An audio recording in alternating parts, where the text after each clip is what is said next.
There are 4 ways to access and interact with Google Cloud: the Cloud Console, the Cloud SDK and Cloud Shell, the APIs, and the Google Cloud app. Let's explore each of these now.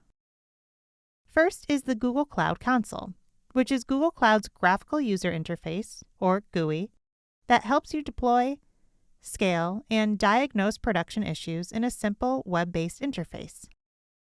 With the Cloud Console, you can easily find your resources, check their health, have full management control over them, and set budgets to control how much you spend on them.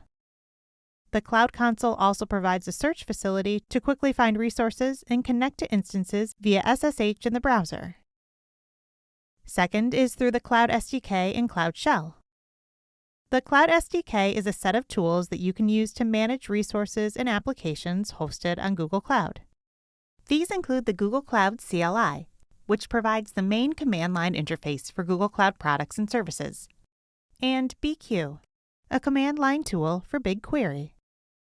When installed, all of the tools within the Cloud SDK are located under the bin directory. Cloud Shell provides command line access to cloud resources directly from a browser. Cloud Shell is a Debian-based virtual machine with a persistent 5 GB home directory, which makes it easy to manage Google Cloud projects and resources. With Cloud Shell, the Cloud SDK Gcloud command and other utilities are always installed, available, up-to-date, and fully authenticated. The third way to access Google Cloud is through Application Programming Interfaces, or APIs. The services that make up Google Cloud offer APIs so that code you write can control them. The Cloud Console includes a tool called the Google APIs Explorer that shows which APIs are available and in which versions. You can try these APIs interactively, even those that require user authentication. So suppose you've explored an API and you're ready to build an application that uses it. Do you have to start coding from scratch? No.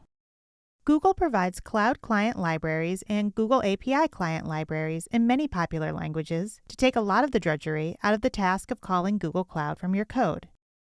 Languages currently represented in these libraries are Java, Python, PHP, C#, Go, Node.js, Ruby, and C++. And finally, the fourth way to access and interact with Google Cloud is with the Google Cloud app, which can be used to start, stop, and use SSH to connect to Compute Engine instances and see logs from each instance. It also lets you stop and start Cloud SQL instances. Additionally, you can administer applications deployed on App Engine by viewing errors, rolling back deployments, and changing traffic splitting. The Google Cloud app provides up-to-date billing information for your projects and billing alerts for projects that are going over budget. You can set up customizable graphs showing key metrics such as CPU usage, network usage, requests per second, and server errors. The app also offers alerts and incident management. You can download the Google Cloud app at cloud.google.com/app.